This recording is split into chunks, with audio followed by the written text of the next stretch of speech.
करते थे, हम पटाखों की दुकान लगा लेते थे। संक्रांति पर लोग सितोलिया खेलने की तैयारी करते थे, हम गिल्ली डंडा और सितोलिया की दुकान लगा लेते थे। एक अपॉर्चुनिटी छोड़ता नहीं था। और आपको आश्चर्य होगा कि 9वीं स्टैंडर्ड में यानी 9वीं 9th क्लास के अंदर मेरे टीचर और मेरी इनकम एकदम बराबर होती थी। मेरा टीचर फुल टाइम काम करके 900 रुपए कमाता था और मैं पार्ट टाइम काम करके भी एक महीने में 900 से ज्यादा कमा लेता। 10वीं 11वीं में आते आते मैंने थोड़े बड़े काम करना चालू कर दिया। मुझे पता नहीं था कि कौन सा 1 नंबर का काम होता है, कौन सा 2 नंबर का काम होता है। मैं तो एक ही चीज देखता था कि पैसा आता है कि नहीं आता। तो मैंने उस समय एलपीजी सिलेंडर की बहुत कमी होती थी हिंदुस्तान में, हमने उनको ब्लैक करने का बिजनेस चालू कर दिया। प्लान आज बताते होंगे आप, हम प्लान है ना 9वीं 10वीं 11वीं क्लास में बताते हैं। छोटी फैमिली को आइडेंटिफाई करते थे मोहल्ले में और उनसे परिचय कर कर उनके घर पर जाकर प्लान समझाते थे कि सरकार तुम्हें 2 सिलेंडर 1 महीने के देती है, इस्तेमाल तो एक ही होता है, तो सरकार से 2 लेकर 1 अगर मुझे दे दोगे तो मैं तुम्हें 100 रुपया एक्स्ट्रा दूंगा और 100 रुपए एक्स्ट्रा में लेकर 150 रुपए एक्स्ट्रा में मैं सिलेंडर बेच देता था। और उस जमाने में मैं 1500 रुपए पर मंथ कमा लेता था।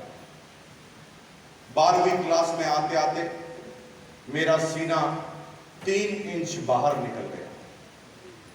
लोग कहते हैं कि जिम में जाने से सीना बाहर निकलता है, हम कहते हैं पैसा कमाने से भी निकलता है, कमा के देखना है। में हमारी सिटी में जो एलपीजी सिलेंडर का डीलर था ना, उसके ऑफिस में घुस गए बिना उससे परमिशन लिए। उस समय पेट्रोल पंप के मालिक, एलपीजी के डीलर बड़े लोग होते थे समाज के। अभी तो पेट्रोल पंप किसे भी मिल जाता था, लेकिन आज के 35-40 साल पहले बड़ी आसानी से सिलेंडर ये मिलते नहीं थे पेट्रोल पंप। बड़े लोग होते थे समाज के। उसके ऑफिस में बिना उससे पूछे हम घुस गए और मैंने कहा नमस्कार। वो गर्दन नीचे करके कुछ काम कर रहे थे। मैंने उनको जाके कहा नमस्कार। उन्होंने मेरी तरफ देखा भी नहीं और बोला नमस्कार। मैंने कहा सर आप मेरे आदर्श हैं, यानी आइडियल हैं, आप भीलवाड़ा की शान है और मैं आपके जैसे बनने का सपना रखता हूं। तब तक उसने मुझे देखा भी नहीं। मैं बोलता जा रहा था मैं आपके जैसा बनना चाहता हूं, लेकिन जब आपकी छवि खराब होती है तो मेरे से रहा नहीं जाता, क्योंकि मुझे पता चला है कि आप और आपके लोग मिली भगत से गैस के सिलेंडर ब्लैक करते हैं और इससे आपका नाम बदनाम होता है। इसलिए मैं सिर्फ इतना सा निवेदन करना चाहता हूं कि आज के बाद आप एक भी सिलेंडर ब्लैक ना करें, जो भी करना है मेरे थ्रू करें। मैंने इतना जबरदस्त प्लान समझाया कि उसने तुरंत मैनेजर को बुलाया और मैनेजर को डांटा, बोला गधे के बच्चे, उल्लू के पट्टे, एक आदमी को सिलेंडर ब्लैक करता है, बदनाम तो मेरा होता ना नाम, मुझे यहाँ का एमएलए बनना है और तू पहले ही नाम बदनाम कर रहा है। आज के बाद मेरी कंपनी से एक भी सिलेंडर ब्लैक नहीं होगा, मुकेश कोठारी को ऑथोराइज ब्लैकमेलर बना दो। अब पूरी कंपनी की डीलरशिप मेरे पास आ गई। अब पूरी कंपनी में मेरे हाथ के बगैर कोई ब्लैक में सिलेंडर ले नहीं सकता। 2-2.5 हजार रुपए पर मंथ कमाने लग गया। आप शादी ब्याह में जाते हैं तो एक सीजन में 3-4 बार खाना खाने जाते होंगे। पूरे भीलवाड़ा में एक भी शादी ऐसी नहीं थी जो हमारे बगैर हो जाए। क्यों? हलवाई को सिलेंडर चाहिए। लोग शादी फाइनल होते ही हमारे पास आते थे और कहते थे भाई साहब चाहे परिवार आ जाना, साथ में 4 सिलेंडर भी लाना। हमारा इतना रुतबा हुआ करता था। भीलवाड़ा में एक इनाम ब्लैकमेलर कौन सबसे बड़ा? मुकेश कोठारी। सब कुछ जीवन में ठीक चल रहा था। 12th क्लास में हम टीवीएस चैंप मोपेड इस्तेमाल करते थे और हमारे स्कूल के जो प्रिंसिपल थे उनके पास लूना थी।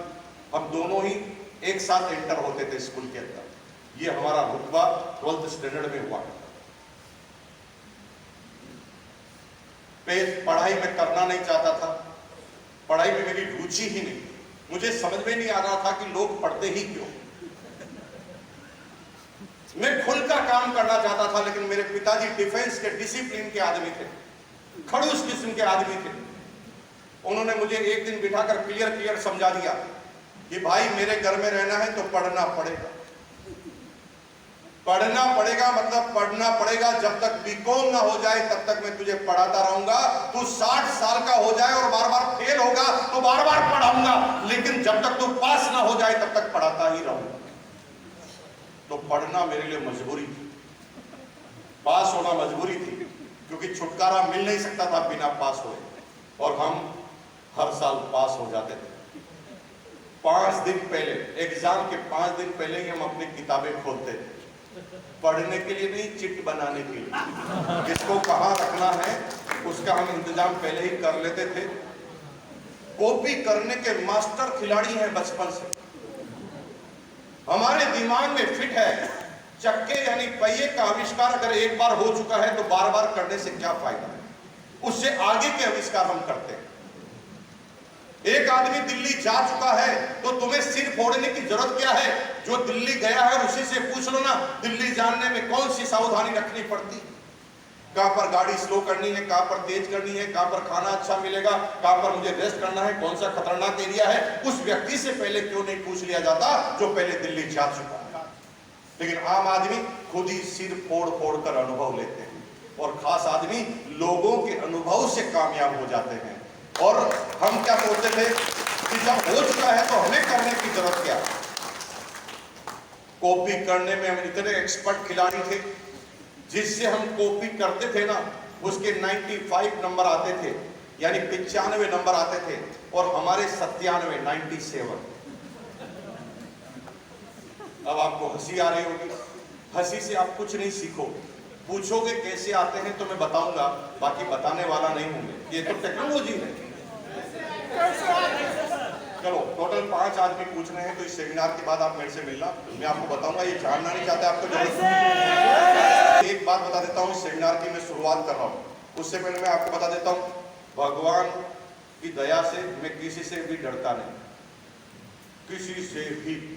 तुम मेरे को चिल्ला चिल्ला कर बोलो तो भी नहीं बताऊंगा, लेकिन प्यार का भूखा हूं।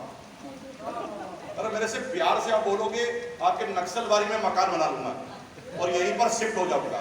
प्यार से बोलोगे ताकत लगेगा। तो तरीका बताता हूँ, एक ही बार बताऊंगा, अपने जीवन में कभी नहीं बताऊंगा। ठीक है, सब लोग अपने हाथ को ऐसे करो, करो ऐसे, और बोलो, बता दे भाई। गर्दन नहीं होगी, गर्दन नहीं होगी, ऐसा बोल रहे हैं, अल्लाह के बोल के तो देखो। मैंने कहा कि मैं कॉपी करने का एक्सपर्ट हूं, तो क्या मैं एक ही से कॉपी करता हूंगा? नहीं, मैं एक्सपर्ट से कॉपी करता था। जैसे एग्जांपल, अगर मैथमेटिक्स का एग्जाम चल रहा है और ट्रिग्नोमेट्री में अगर ये शख्स होशियार है तो ट्रिग्नोमेट्री का प्रश्न इसी से कॉपी करेंगे। अगर परसेंटेज में ये होशियार है तो परसेंटेज का इससे करेंगे, प्रॉफिट एंड लॉस में ये होशियार है तो इसी से प्रॉफिट एंड लॉस का करेंगे। और हम इन सब की कॉपी करके इनसे भी आगे निकल जाते थे, क्योंकि इन सारे एक्सपर्ट को मिलाकर हम महा एक्सपर्ट बन जाते थे। कमाल। हमारी 4 अपलाइन है, केसी छाबड़ा जी, बीसी छाबड़ा जी, भेरुदान करवा जी और प्रहलाद राय जी। ये 4 मेरी अपलाइन है। केसी छाबड़ा जी से हमने आंकड़े बताना सीखा, बीसी छाबड़ा जी से हमने बातें करना सीखा, प्रहलाद राय जी से हमने कैलकुलेशन सीखी, भेरुदान जी से हमने सौम्यता सीखी। चारों से सीखकर चारों से ही आगे निकल गए। गुरु कभी एक बनाना ही नहीं, कॉमन सेंस के साथ सभी को गुरु बनाओ। किससे क्या ले सकते हैं लेते जाओ, राइट। तो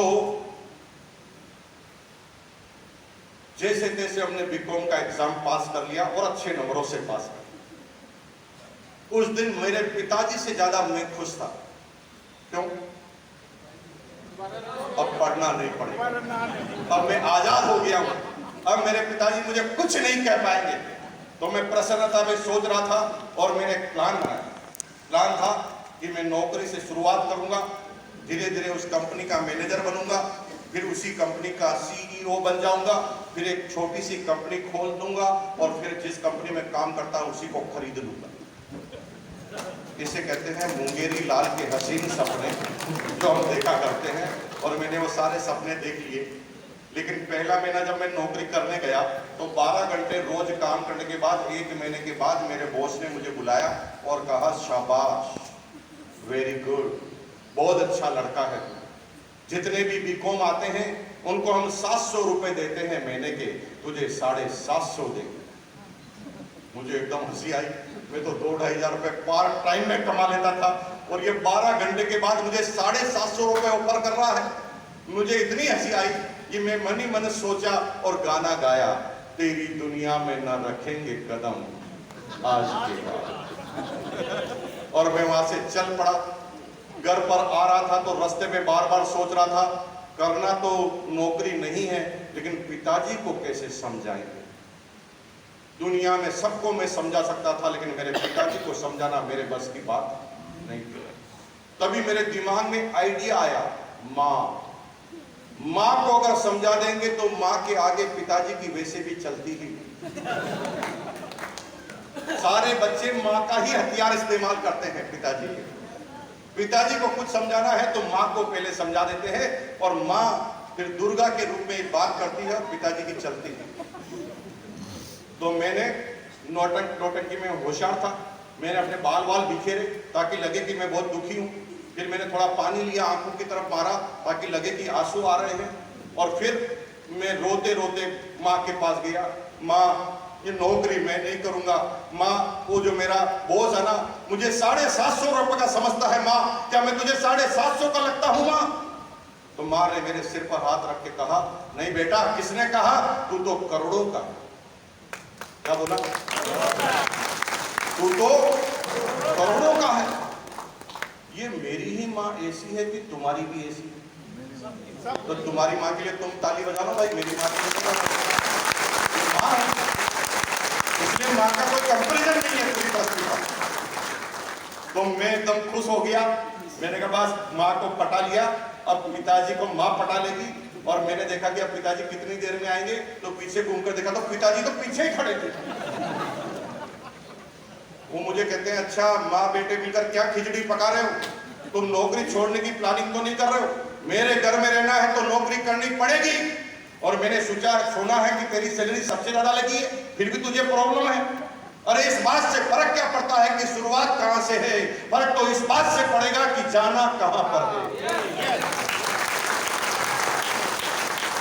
अब नौकरी करना मेरी मजबूरी थी, क्योंकि पिताजी ने मेरी पूरी प्लानिंग फेल कर दी थी। अब मैं नौकरी करने लगा, लेकिन नौकरी भी आम बच्चों की तरह नहीं करता। आम बच्चों की तरह वो सारे नौकरी करते थे। सारे बच्चे रात को 8 बजे तक काम करते रहते थे, और मेरे को जो भी काम देते थे मैं 5 बजे ही कंप्लीट कर लेता था। इतना एकाग्रता से काम करता था कि बात भी नहीं करता था किसी से। 5 बजे काम कंप्लीट करके बॉस के पास जाता था। लेकिन हम जल्दी काम कंप्लीट कर लेते हैं तो फेसबुक खोल लेते हैं, व्हाट्सएप खोल लेते हैं, OTT प्लेटफॉर्म पे फिल्म देख लेते हैं, लोगों से बात कर लेते हैं, चाय कर लेते हैं, गप्पे मार लेते हैं। मैं ऐसा नहीं करता था। मैं काम कंप्लीट करके बॉस की ही केबिन में जाता था। बॉस कहता था, क्यों आया? मैंने कहा, सर काम खत्म हो गया। इतना जल्दी? चेक कर लो। बॉस कहता था, इतना जल्दी कर लिया? चल कोई बात नहीं, जल्दी कर लिया तो कोई बात नहीं, मेरे पास बैठ और मेरे काम में हाथ बटा। मैं जिस फाइल को जहां पर कहूं लगा, और जिस कागज को जहां पर कहूं उस फाइल में लगा। बॉस मुझे काम बताना चालू कर देता।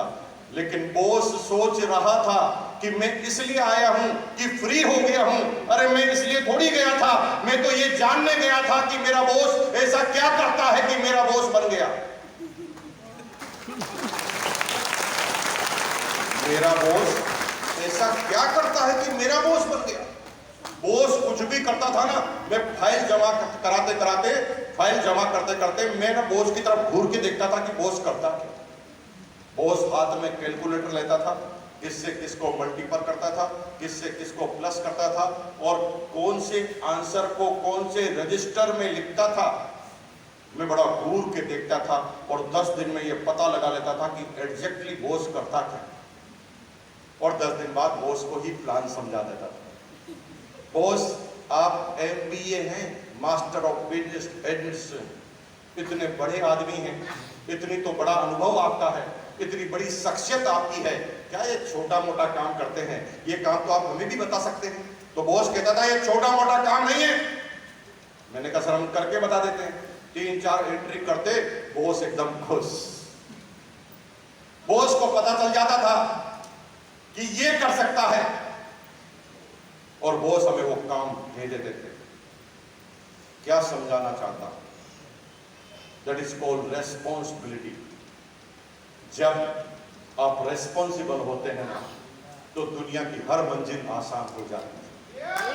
लेकिन हम रेस्पॉन्सिबल नहीं होते। आम आदमी को कोई दूसरा काम बता दे तो वो कहता है ये काम मेरा नहीं है, उसका है। लेकिन जो खास आदमी होते हैं ना, वो कहते हैं हाँ मैं करूंगा ना, बताइए क्या करना है, मैं सीखूंगा ना। हर बात पे कहते थे मैं करूंगा।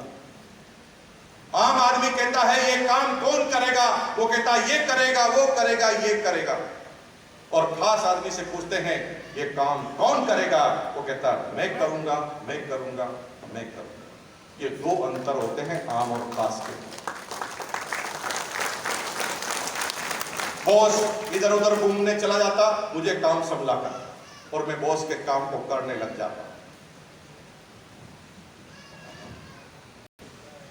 इधर उधर बॉस घूमना चालू कर देता। बॉस मेरे से बहुत प्यार करता था। क्यों? अच्छा काम उसका काम मैं करता था। बहुत खुश रहता था। जहां पर भी जाता था बॉस मेरे कंधे पर हाथ रखता था। सबसे ज्यादा इंक्रीमेंट मुझे लगता था। 1-2 हजार रुपए उधार भी मांगू तो बॉस कभी भी मना नहीं करता था। बस एक ही माइनस पॉइंट था, बॉस मुझे कभी भी छुट्टी नहीं देता था। क्यों? काम कौन करेगा, तो छुट्टी नहीं देता। एक दिन मैंने बॉस से चिढ़ के बोला, बॉस यार प्लीज, आप जिसको जो भी एप्लीकेशन लेकर आता है एक ही बार में साइन कर देते हो, और मैं आपको इतने दिन से कह रहा हूं मुझे छुट्टी दे दो, आप छुट्टी नहीं देते हो। लेकिन मैं फाइनल डिसाइड कर चुका हूं कि आज के बाद मैं लंच के बाद नहीं आने वाला। उसने कहा क्यों? मैंने कहा बॉस नहीं आने वाला मतलब नहीं आने वाला, आज मेरे बच्चे की फीस जमा करानी है, आज लास्ट डेट है। तो बॉस एकदम सीरियस हो जाता। बॉस कहता लास्ट डेट है? मैंने कहा यस। तो थोड़ी देर सोचता, फिर कहता अच्छा लास्ट डेट है तो अभी मैं लंच पे जा रहा हूं, तेरी बच्चे की फीस जमा कराते हुए आ जाऊंगा, तू कहीं जाएगा। अब बॉस मेरे काम करने लगा और मैं बॉस के काम करने लगा। थोड़े दिन बाद तो मेरी बीवी सब्जी की लिस्ट देती थी, मैं बॉस को ले जाके दे देता। बॉस सब्जी लेने चला जाता था और हम बॉस के काम करना चालू कर देते।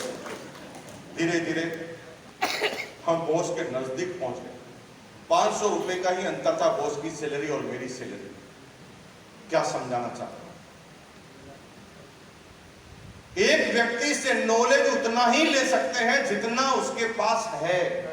हेलो, नॉलेज कितना ले सकते हैं? जितना उसके पास है। आप एमराल्ड हैं और आपकी अपलाइन भी एमराल्ड है, तो अपलाइन कितना नॉलेज दे सकती है आपको? एमराल्ड तक का ही दे सकती है। लेकिन वो तो पिताजी है ना, बदल तो नहीं सकते। वो तो लाइफ टाइम आपकी अपलाइन है। लेकिन अब आपकी अपलाइन आपसे ऊपर आगे नहीं जा रही है और वो एमराल्ड पे ही अटकी हुई है, तो तुरंत आपको उससे ऊपर वाली अपलाइन से संपर्क करना है, क्योंकि उससे आगे का नॉलेज वो दे। कोई भी आदमी अपने से ऊपर किसी को जाते हुए देखना नहीं चाहता। कहने के लिए बहुत आसान है कि मैं चाहता हूं कि अपलाइन आगे बढ़े, डाउनलाइन आगे बढ़े, लेकिन हकीकत यह है कि कोई भी आदमी हमारे से ऊपर जाता है तो हमारे अंदर खून का पानी होना चालू हो जाता है। यह हकीकत है। बातें करने के लिए आप बड़ी बड़ी बातें करो, लेकिन हकीकत यह है कि आपका दोस्त, रियल दोस्त, जब आपसे बड़ी डिग्री लेकर आगे जाता है तो अंदर जलन पैदा हो। और जीवन की इन हकीकतों को आप बदल नहीं सकते। केवल 2 ही व्यक्ति ऐसा नहीं सोचते, जो मैंने शुरुआत में कहा, आपके माताजी और आपके पिताजी। दुनिया में और कोई रिश्ता नाता ऐसा नहीं है जहां पर जलन पैदा ना हो। इन 2 व्यक्तियों के अलावा हर व्यक्ति के अंदर जलन हो। आपको पॉलिटिक्स करनी है, नेतागिरी करनी है,